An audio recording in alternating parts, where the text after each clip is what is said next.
Desastres aéreos. A reconstituição baseia-se em transcrições do controle de tráfego aéreo.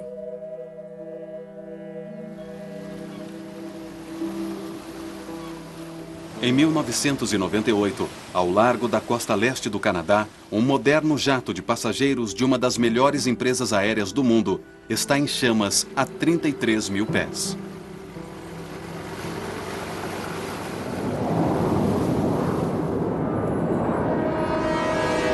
Swissair 111, estamos soltando combustível agora e precisamos aterrissar. Em seus 6 minutos finais, cessa a comunicação com a cabine. Já está em chamas! E então, o avião mergulha no oceano. – 229 pessoas estão mortas. O que provocou o fogo é um mistério. Muitas das embarcações vinculadas à Marinha Canadense que estavam no local disseram estar encontrando corpos e faziam repetidos pedidos de mais sacos para os corpos e para que eles fossem removidos. Agora, depois de uma das maiores investigações na história da aviação, a história completa por trás da perda do voo 111 da Swissair pode finalmente ser contada. Um chamado de alerta para toda a indústria aeronáutica, para se ter certeza de que o que ocorreu a bordo do Swissair nunca volte a acontecer. Swissair.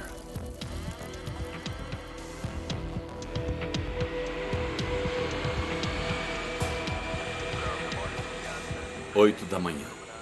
2 de setembro de 1998, o voo 111 da Swissair se prepara para deixar o Aeroporto Internacional JFK em Nova York em direção a Genebra, Suíça. O avião é um McDonnell Douglas 11, ou MD-11, um modelo primeiramente desenvolvido em 1986 como uma versão moderna automatizada do obsoleto DC-10. É considerado um dos mais confiáveis grandes jatos de passageiros nos céus. E os pilotos da Swissair estão entre os mais bem treinados do mundo. Certo, vamos começar o checklist. Motor antigelo? Não necessário. Positivo, não necessário. Autobrakes? Os pilotos da Swissair 111 são o capitão Urs Zimmermann e o primeiro oficial Stefan Lowe. 111, mantenha 31 esquerda. Zimmermann propiciava uma atmosfera tranquila na cabine, mas é também conhecido por sua firmeza em seguir tudo à risca. Quando não está voando, ele treina pilotos para a Empresa Aérea Nacional da Suíça. Checklist de decolagem, flaps, slaps, flaps ajustados a 15 graus. Ajuste 15 graus.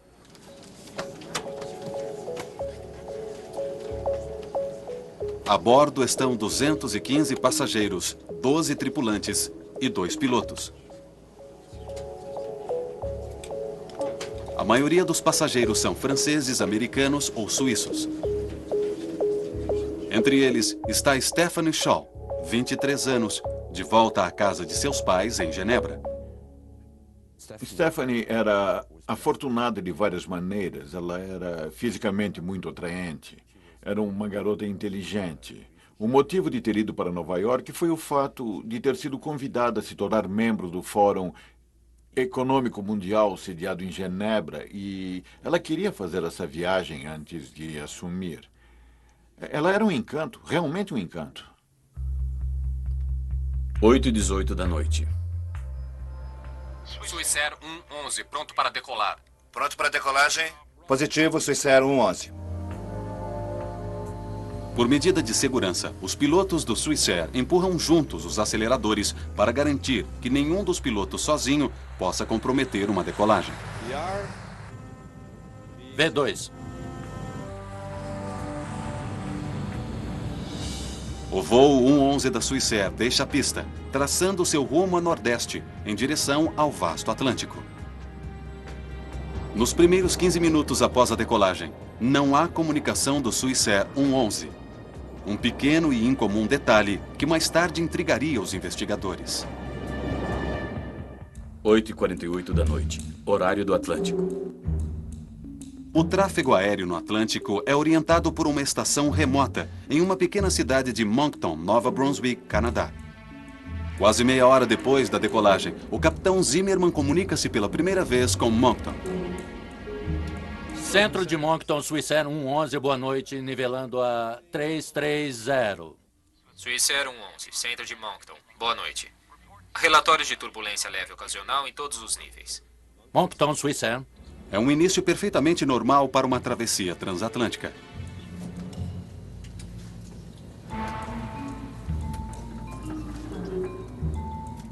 Na primeira classe, os passageiros do Swissair estão entre os primeiros do mundo a ter uma rede de entretenimento personalizada. Embora hoje comum, o sistema é uma inovação em 1998. Os passageiros podem escolher seu próprio filme, navegar pela internet e jogar. Eles avaliaram o mercado e acharam que introduzindo um moderno sistema de entretenimento no voo, combinado com um sistema de jogo, para que os passageiros pudessem de fato usar seus cartões de crédito e apostar durante voos longos, isso seria atraente. Esse luxo seria motivo de controvérsia no futuro.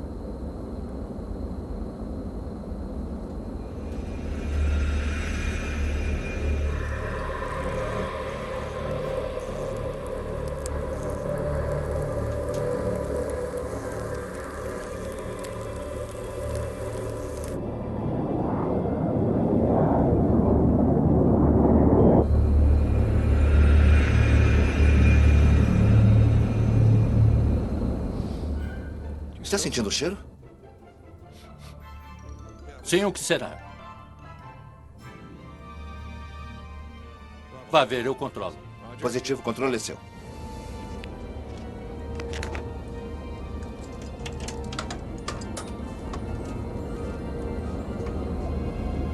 O primeiro oficial Lowe investiga a área próxima à passagem do ar-condicionado. Sinais de fumaça inofensiva saindo dos sistemas de ar-condicionado são comuns em jatos comerciais.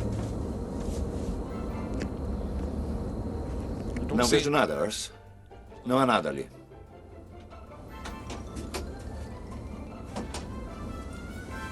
Me chamou, capitão? Estávamos certos de ter sentido o cheiro de fumaça alguns segundos. Sente alguma coisa? Também estou sentindo. Senti isso lá na cabine antes de entrar? Não, tenho certeza que não. Eles concordam que o ar-condicionado deve ser o responsável. Não estou sentindo nada. O ar-condicionado, então? Sim. Por favor, desligue. Obrigado.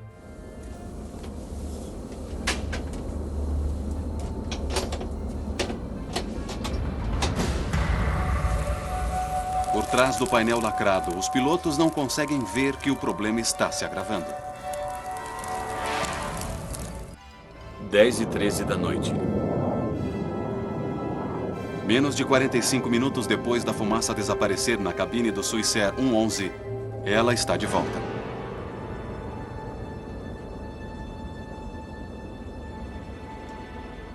Zimmerman segue os procedimentos da Swissair. Ele faz planos para desviar o avião para o local mais próximo para a aterrissagem. O local mais próximo para a aterrissagem. Vamos precisar dos mapas de navegação e informações sobre o tempo na região.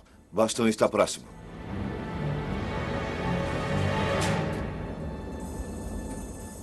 Não está nada bom lá em cima. Zimmerman entra em contato por rádio com o controle de tráfego aéreo em Moncton, Nova Brunswick. Centro de Moncton, Swissair 111, boa noite. Só um minuto, senhor, tenho outro chamado. O controlador troca informações com outra aeronave antes de responder ao Swissair. Swissair 111, prossiga. Swissair 111 declarando pam, pam, pam. Temos fumaça na cabine. Solicitação para voltar imediatamente para um lugar conveniente, talvez Boston. Pam, pam, pam é um termo internacional usado para notificar o controle de tráfego aéreo sobre uma situação de emergência, um passo antes de se declarar Mayday. Swissair 111, quer ir para Boston? Acho que Boston. Primeiro precisamos das informações sobre o tempo por lá. Então, estamos começando a fazer a curva para a direita aqui, Swissair 111. Swissair 111, desça para 310. 310, Swissair 111. Esta é a primeira entrevista com um dos controladores do tráfego aéreo em Moncton. Meu nome é Bill Pickrell e em setembro de 1998, 2 de setembro de 1998, eu era um dos 2 controladores do terminal de Halifax no turno da noite. Um PAN em qualquer tipo de condição especial é, em geral, tratado como emergência. E, de fato, foi tratado dessa forma. A aeronave recebeu prioridade imediata e o supervisor entrou em contato com a central de coordenação de resgate. Os colegas de Pickrell determinam que o Swissair 111 está a apenas 66 milhas náuticas de Halifax e a 300 de Boston. Mas o piloto Zimmerman escolheu um aeroporto que ele conhece.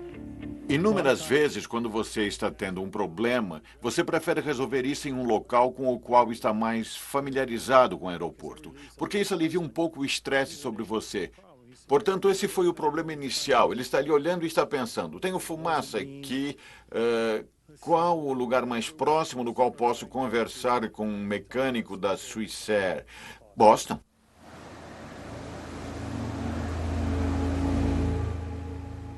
Swissair 111, centro. Swissair 111, prossiga. Não prefere ir para Halifax?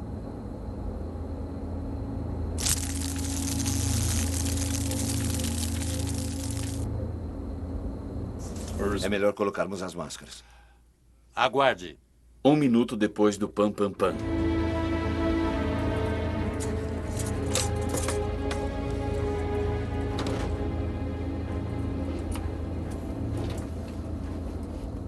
Percebendo sua posição, Zimmerman resolve que Halifax é sua melhor opção. Afirmativo para Swissair 111. Preferimos Halifax. Posição? Swissair 111 positivo. Prossiga direto para Halifax. Desça agora para nível 290. Nível 290 para Halifax, Swissair 111. O controlador passa para outra aeronave. Sua jurisdição são voos de alta altitude. Como o Swissair está descendo para Halifax, ele transfere a responsabilidade para o controlador Bill Pickrell. Naquele ponto, tudo estava normal. Eu dei ao piloto uma descida inicial e ele solicitou ficar a uma altitude intermediária para ter a cabine preparada para a aterrissagem. E eu entendi que precisavam guardar bandejas de jantar e essas coisas. Era uma indicação para mim que, se por um lado a sua situação era incomum, eles não a estavam considerando como uma emergência naquele momento. Cuidado com a velocidade, não desça tão rápido. Entendido. 4 minutos depois do pam pam pam. Sim, capitão. Temos fumaça aqui na cabine. Prepara os passageiros para a aterrissagem. Estaremos pousando em Halifax em 20 minutos. Vou começar agora um checklist. Sim, capitão. Zimmerman possui 2 checklists para fumaça na cabine do piloto. Para completar, ambas levaria 20 minutos. Essa é a política da empresa Swissair. Enquanto isso, Lowe continua a descida para Halifax. 5 minutos depois do pam pam pam. Stefan, cuide do rádio enquanto eu completo esse checklist. Certo. 192 para Swissair 111. Entendido. O Swissair 111 está agora a cerca de 25 mil pés. Pickrell os aconselha a descer a 3 mil pés. Mas o primeiro oficial Lowe diz preferir voar a 8 mil. Até que a cabine dos passageiros esteja pronta, sua decisão de permanecer alto enfatiza o sentido de controle na cabine do piloto. Swissair 111, prossiga. Na minha opinião, dava toda a impressão inicial de que deveria ser uma operação bastante simples.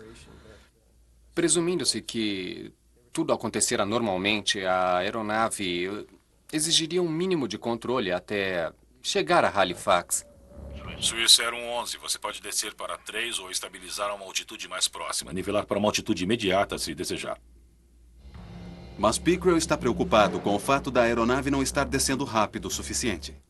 Parecia que a aeronave teria estado um pouco alta e eu queria ter certeza de que os pilotos estavam cientes da distância que estavam do aeroporto, quantas milhas teriam de voar, para que pudessem decidir sobre sua aterrissagem e resolver então o que queriam fazer. Positivo. No momento descemos para 8 mil pés e estaremos a qualquer momento prontos para 3 mil. Eu mantenho informado. Certo, eu posso vetoriar você para a pista 06 em Halifax. Entendido. Vetor para 6 estará bem. Swissair 111. Swissair 111 positivo, vire à esquerda a 030. Em direção à esquerda 030. Swissair 111. 6 minutos depois do pam pam pam.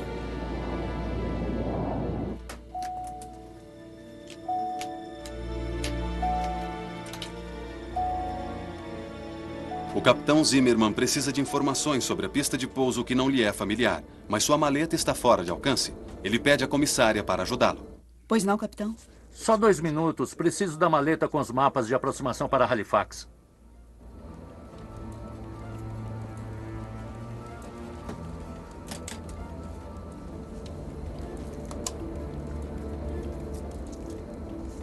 Aqui. Volte para a cabine. Sim, capitão.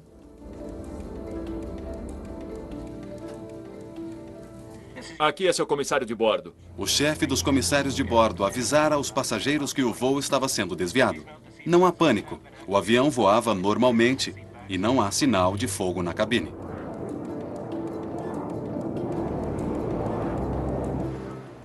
Swiss Air 111, a frequência do localizador é 1099. Você está a 30 milhas da cabeceira. Precisamos de mais 30 milhas. Mas ainda a mais de 20 mil pés, o Swiss Air 111 está alto demais para fazer uma aterrissagem em 30 milhas. A frequência é de 1099 para o localizador. Entendido. 1099. E estamos virando à esquerda em direção norte. Swiss Air 111. Precisamos soltar combustível. Positivo. Até então, as comunicações com o Swiss Air estiveram calmas. Ainda assim, o centro de Moncton inicia procedimentos de emergência no aeroporto de Halifax. 10h21 da noite. Preparando a equipe em terra para a aterrissagem do Swiss Air 7 111, minutos Pickrell depois procura do obter pam-pam-pam. mais informações com os pilotos. Swiss Air 111, quando tiver tempo, pode me passar o número de pessoas a bordo e o seu combustível, por favor, para o serviço de emergência. Positivo. Neste momento, o combustível a bordo é de 230 toneladas. Precisamos soltar um pouco de combustível. Podemos fazer isso nessa área durante a descida? Pickrell fica surpreso ao saber tão tarde que o Swiss Air 111 precisa soltar combustível. Naquele momento, a situação ficou complicada. Na verdade, a cada transmissão depois daquela, a situação ficava cada vez mais complicada. Pickrell considera suas opções de um lugar seguro que não leve a aeronave para muito longe de Halifax. Ele resolve direcionar a aeronave sobre a Baía de St. Margaret, a cerca de 30 milhas do aeroporto. Soltar combustível é procedimento padrão. Um jato de passageiros totalmente cheio de combustível é pesado demais e poderia se partir na aterrissagem. Mas o copiloto Lowe pergunta: se dada a situação, eles não devem deixar de lado o regulamento? Ele quer que viremos para o sul. O que acha de não soltarmos o combustível e aterrissar? Não, solte-o. Muito bem, estamos prontos para curvar à esquerda ou direita para soltar. Eu iniciei o vetor de volta à Baía de St. Margaret para que ele avançasse naquela direção. Ele me indicou mais uma vez que a situação a bordo não era crítica. Na verdade, ele tinha mesmo tempo para voltar e soltar seu combustível sobre a água. Swiss Air 111, positivo. Curve à esquerda em direção à proa 200 e avise quando estiver pronto para soltar. Ainda tem 10 milhas até que esteja fora da costa e você ainda estará a cerca de 25 milhas do aeroporto. Positivo. Estamos curvando à esquerda 200. E nesse caso estamos descendo para apenas 10 mil pés para soltar combustível. Entendido. Mantenha 10 mil. Eu avisarei quando estiverem sobre a água e isso será muito em breve. Positivo. Está no checklist de emergência para fumaça no ar-condicionado? Sim. Swiss Air 111, repita, por favor. Desculpe, isso não foi para você. Swiss Air 111 foi uma pergunta interna. Certo. Velocidade diminuindo para menos 306. Estabilizando? Apenas conduza a aeronave como achar adequado, Stefan. Swiss Air 111, continue à esquerda em direção a 180. Você estará fora da costa em cerca de 15 milhas. Entendido. Em direção à esquerda 180. Positivo. Swiss Air 111, mantendo a 10 mil pés. Positivo. Cabin bus desligado. Cabin bus desligado, entendido? O cabin bus apaga todas as luzes no avião. É um indicador para os passageiros de que alguma coisa está errada, mas não chega a ser alarmante. Senhoras e senhores, temos uma temporada... 9 minutos depois do pam-pam-pam. Por favor, fiquem calmos. A tripulação logo trará lanternas para a aterrissagem. Apesar da cabine do piloto estar cheia de fumaça, ainda não há fumaça na área dos passageiros.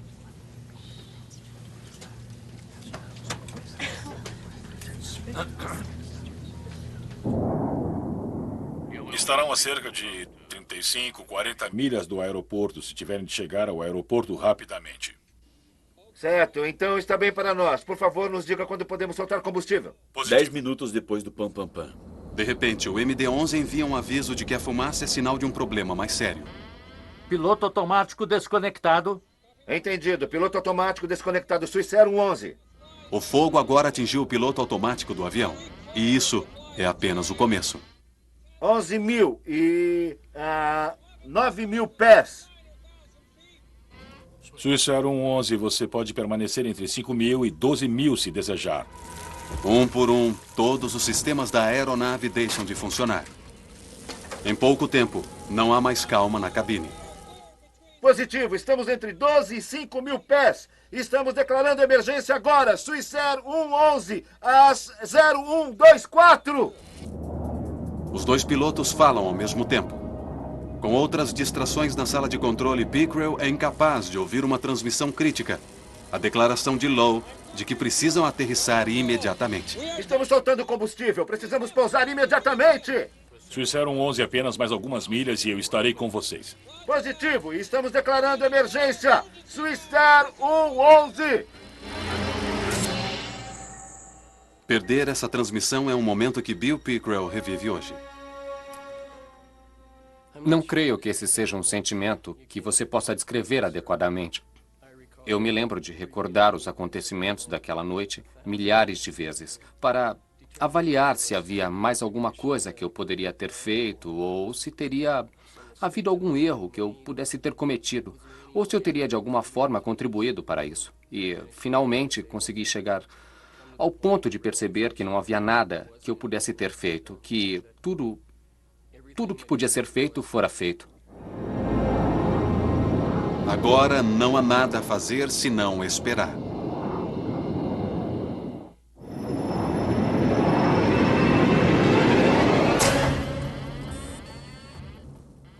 Estou apenas voando e nada mais.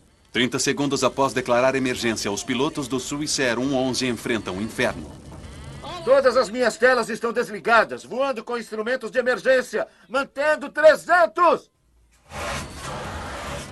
Swissair 111, você está livre para começar a soltar o combustível nessa rota e avise quando tiver terminado.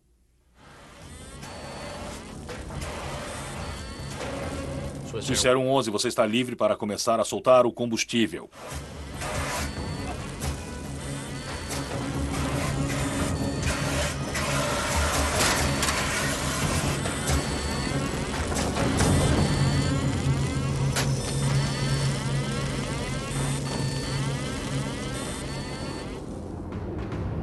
Não há mais comunicação com a aeronave.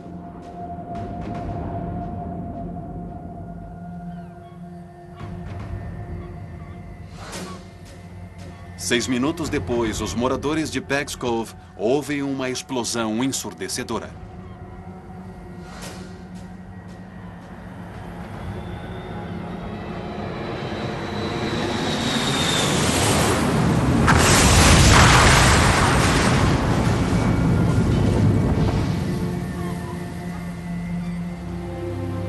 Ninguém sabe o que aconteceu com 229 pessoas depois de 360 segundos de silêncio.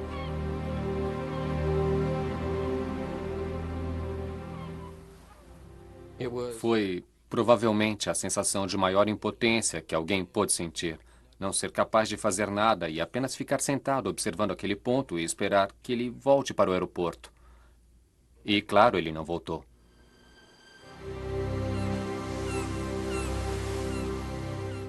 3 de setembro de 1998.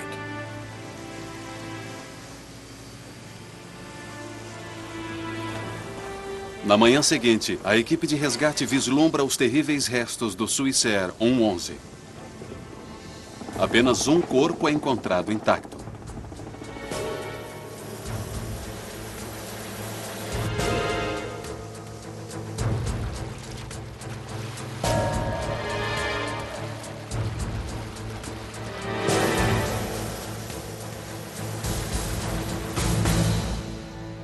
Em Genebra, Ian Shaw tem uma premonição sobre sua filha Stephanie, de 23 anos.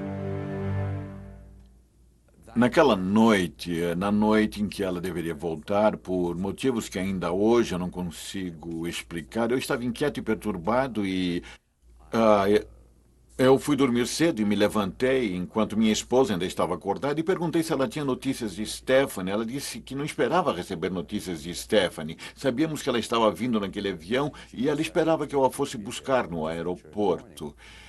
Eu acordei por volta das 6 horas, horário de Genebra, e na televisão havia uma notícia sobre o acidente do Swissair 111. E eu percebi que tínhamos perdido nossa filha. A Secretaria de Segurança de Transporte do Canadá inicia que será a maior investigação de um desastre na história da nação. Eles sabem apenas que havia fogo na cabine do Swissair 111, mas o que o provocara permanece um mistério.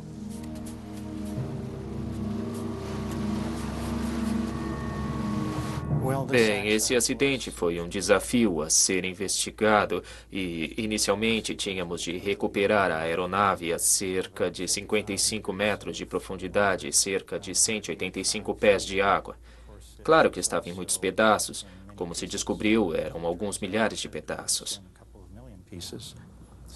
Portanto, esse foi o desafio inicial e, então, depois disso, quando você tem tantas peças, é preciso determinar quais são as mais relevantes e o que elas estão lhe dizendo sobre o que aconteceu e por quê. 3 de setembro de 1998. A TSB iniciou um complexo plano de múltiplos estágios. Primeiro, mergulhadores são enviados para investigar os destroços. Eles descobrem que o avião foi feito em milhares de pedaços. À medida que o tempo de outono piora, aumentam os riscos para os mergulhadores. Nesse ritmo, a investigação levaria anos para ser completada. 12 de setembro de 1998. Segundo estágio. Com a ajuda da Marinha dos Estados Unidos, veículos operados remotamente começam uma busca mais detalhada. Eles auxiliam os investigadores a rastrearem o local. Mas a pergunta continua. Como recuperar pequenos pedaços de metal torcido do fundo do oceano? Entre os destroços surge o primeiro progresso. As caixas pretas do Swissair 111. Gravações da cabine do piloto e dados do computador dizem aos investigadores que tudo na aeronave funcionava perfeitamente até os últimos minutos. Quando a tripulação declarou pam pam pam que eles tinham fumaça na cabine, depois de passar por todos aqueles parâmetros, não encontramos qualquer anomalia, problema algum em qualquer dos dados do voo que sugerisse que houvesse problema com a aeronave. Então isso nos levou a acreditar que a tripulação tivesse uma aeronave relativamente operacional, com exceção da fumaça na cabine, sobre a qual estavam cientes. Tudo parecia funcionar bem e, enquanto executavam seu plano de pousar a aeronave, eles vivenciaram uma série de falhas nos sistemas que cresceram em sucessão rápida e exponencial. Piloto automático desconectado, Swissair 111. Agora pilotaremos manualmente. Gravação de voo. Não abra. A equipe de pool que analisava a caixa preta enfrentava um grande revés. Faltavam os últimos 6 minutos nas 2 gravações do voo. Você está perdendo sistemas rapidamente no avião, naquele período de 90 segundos, quando as coisas começaram a acontecer muito rapidamente. E a última coisa que sabíamos era que faltavam 2 gravações. Portanto, o fogo havia possivelmente danificado as linhas, danificado as fontes dessas gravações e as tinha interrompido. Com a falha das caixas pretas, os investigadores estavam longe de descobrir como ou onde o fogo havia começado no Swissair 111. 13 de outubro de 1998. Terceiro estágio. Embarcações são enviadas para vasculhar o fundo do mar em busca de evidências. Um a um, tristes restos da aeronave chegam à superfície. Um de seus motores. E então o trem de pouso. Esses são alguns dos maiores pedaços do Swissair 111 recuperados. O restante são meros fragmentos dragados em um lento e doloroso processo. 21 de outubro de 1998. Estágio 4. Um hangar militar nas proximidades fornece um laboratório de emergência para a crescente equipe forense de investigadores. Entre eles estão representantes da NTSB americana, Boeing, Swissair e da Real Polícia Montada do Canadá.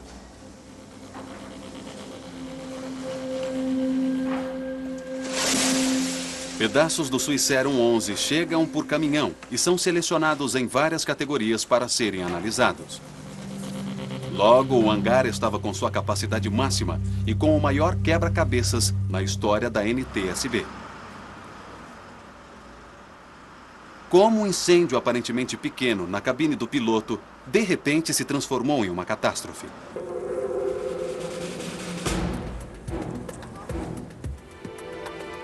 A equipe procura por quase 250 quilômetros de ferro recuperado dos destroços do Swissair 111. Aqui a primeira prova real. Evidência de fogo provocado por formação de arcing elétrico. Marcas de chamuscado no metal revelam que a origem do fogo estava na parte de trás da cabine, logo atrás do primeiro oficial Lowe. Um exame da planta elétrica da aeronave leva os investigadores a um possível suspeito: o sistema de entretenimento na primeira classe.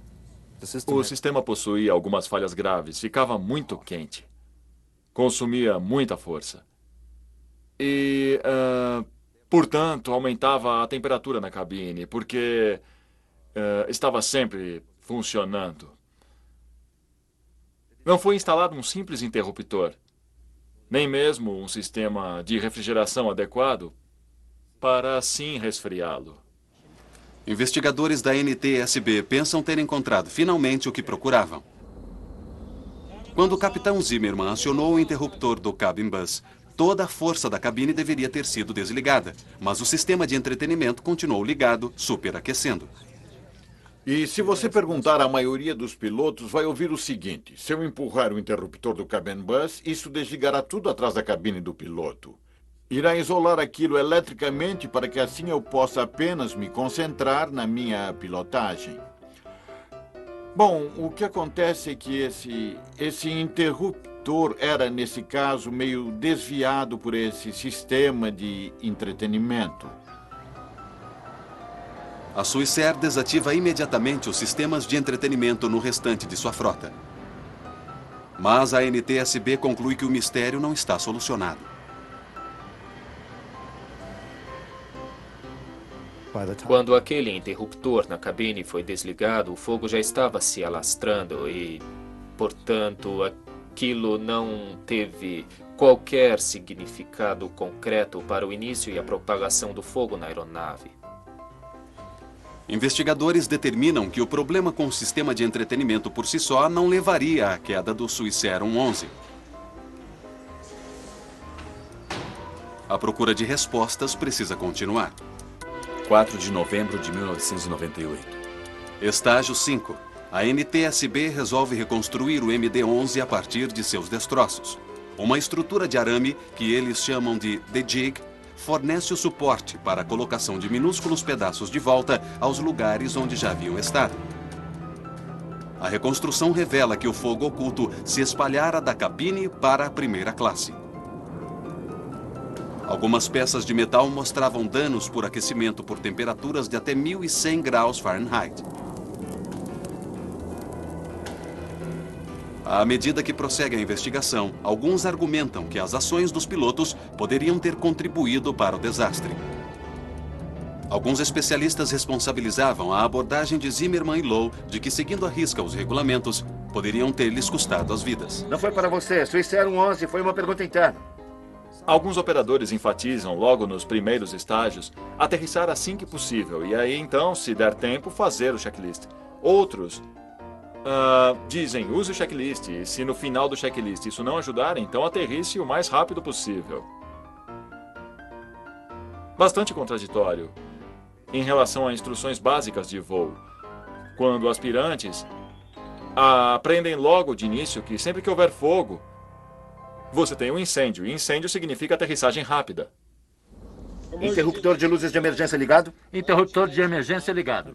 Infelizmente, nesse caso, pela maneira como o checklist foi escrito, ele não dizia, agora comece com um desvio. Ele começava mais com, vamos tentar ver se conseguimos resolver o problema. E então agora, de repente, você tinha um problema que pegou você desprevenido e você não esperava. Precisamos de mais de 30 minutos. Mas a NTSB considera o curso do tempo. Os investigadores determinam que o Swissair 111 não chegaria ao aeroporto de Halifax em circunstância alguma. O tempo simplesmente não era suficiente. Em nossos cálculos, nós mostramos que, começando no ponto de descida aceitável de 30 mil pés, por volta das 10h14 daquela noite, levaria cerca de 13 minutos para que o avião pousasse, o que nos levaria para as 10h27. Por volta das 10h24, os sistemas da aeronave estavam começando a falhar. Por isso, acreditamos que, naquelas circunstâncias, a tripulação não teria sido capaz de aterrissar o avião com sucesso naquelas condições com o tempo de que dispunham. Seja o que for que tenha provocado o fogo no Swissair 111, ocorreu em uma velocidade letal. O mistério permanece. Setembro de 1999. Um ano se passa e então outra operação ambiciosa tem início.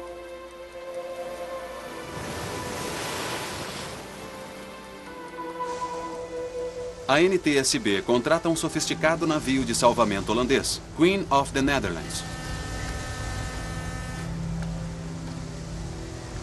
A embarcação é equipada com um gigante sistema de vácuo capaz de dragar até os menores pedaços do Swissair 111 do fundo do oceano. Uma mistura de água do mar, lodo e aeronave é bombeada até o porão central do navio.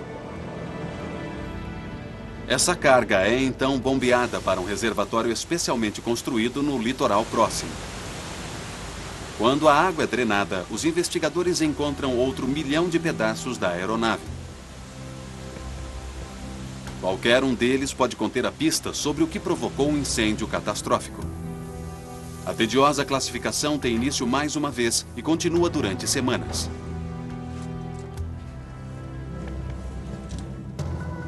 Novembro de 1999. Finalmente, depois de 15 meses, eles encontram o que procuravam: um cabo com falha.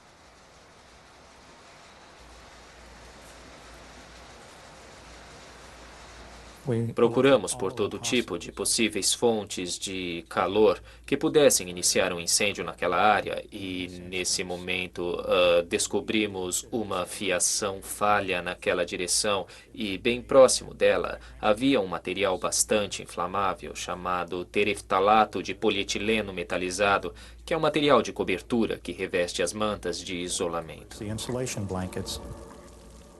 As mantas de isolamento que revestem o MD-11 são comuns em aeronaves comerciais no mundo todo. Elas passaram pelos testes de inflamabilidade da indústria, que exigem materiais que se autoextingam depois de um período razoável de tempo.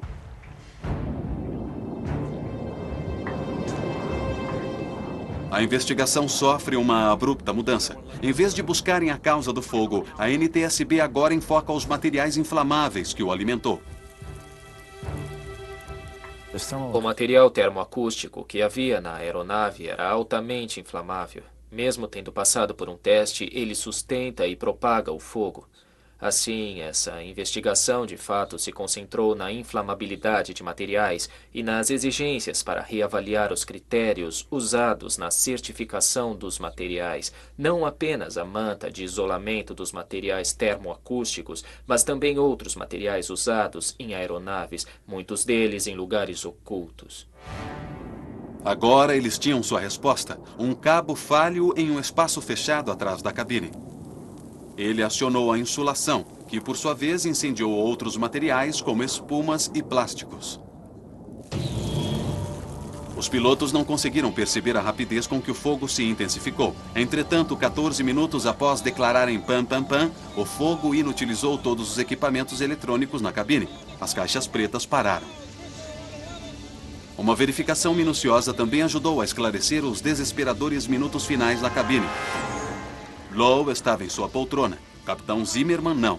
Provavelmente combatia o fogo e deve ter morrido antes do impacto. O primeiro oficial devia estar procurando um lugar em que pudesse descer esse grande avião. Ele não tinha muita coisa a seu favor, não lhe restavam muitos instrumentos, e tenho certeza de que ele procurava alguma coisa, algum tipo de indicação que lhe desse uma ideia de onde pudesse pousar o avião. Talvez até uma aterrissagem forçada na água. O que se sabe é que o primeiro oficial estava em sua poltrona. Se estava inconsciente, consciente, talvez estivesse com queimaduras sérias em sua pele. Não sabemos. Sabemos que o capitão não estava em sua poltrona, então é provável que lutava contra o fogo. O checklist foi encontrado fundido às páginas, o que indica que foram usadas, talvez, contra o fogo. Às 10h30, Lowe desligou o motor 2. Os investigadores determinaram que ele deve ter recebido um aviso de que o motor estava em chamas. Isso provou de maneira perturbadora que Lowe estava vivo 1 minuto antes do impacto. Eles não conseguiram determinar se os passageiros estavam cientes do fogo, pelo menos até os minutos finais. Traços de fuligem e fumaça foram encontrados na executiva, na área mais alta. Se os passageiros sentiram cheiro de fumaça, não se sabe. O DNA mostrou que não havia resíduos em seus corpos. A aeronave atinge a água com força de 350 Gs.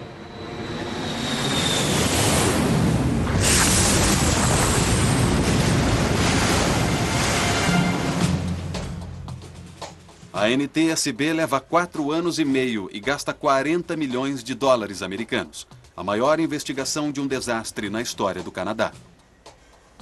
Sua conclusão traz uma poderosa mensagem: não há lugar para materiais inflamáveis em aeronaves comerciais. A taxa de progressão nessa aeronave surpreendeu a nós e surpreendeu outros, e é por isso que enfatizamos mais uma vez a importância de se aumentar as proibições quanto aos níveis de inflamabilidade para os materiais usados em aeronaves. Ian Shaw esperou 4 anos para que o relatório lhe dissesse que uma pequena falha havia tirado a vida de sua filha. Mas a verdade não apagou sua ira contra Swissair.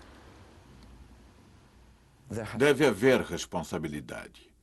Se você está envolvido em alguma coisa errada, é preciso que você seja responsabilizado. E você precisa assumir sua responsabilidade ou estará se escondendo. E você está se escondendo, neste caso, atrás da bandeira suíça. Em consequência do desastre, a Swissair resolveu remover o isolamento inflamável de toda a sua frota. Eles também fizeram mudanças nos procedimentos de seu checklist, reduzindo o tempo de resposta em uma emergência de fumaça na cabine. Entretanto, afetada por problemas financeiros, a poderosa empresa aérea choca a indústria quando vai à falência em outubro de 2001.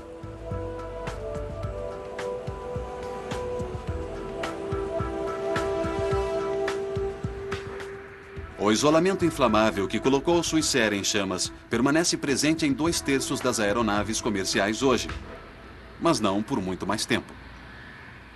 O material tereftalato de polietileno metalizado foi totalmente banido das aeronaves e o critério para a certificação desse tipo de material para uso em aeronaves foi modificado. Ainda não foi transformado em lei, mas estamos esperando por isso, portanto, o critério é mais rigoroso. A Administração Federal de Aviação Americana estabeleceu um prazo até 2005 para a remoção do material de todas as aeronaves comerciais. Essa grande revisão tem como objetivo garantir que a tragédia da Swissair não se repita.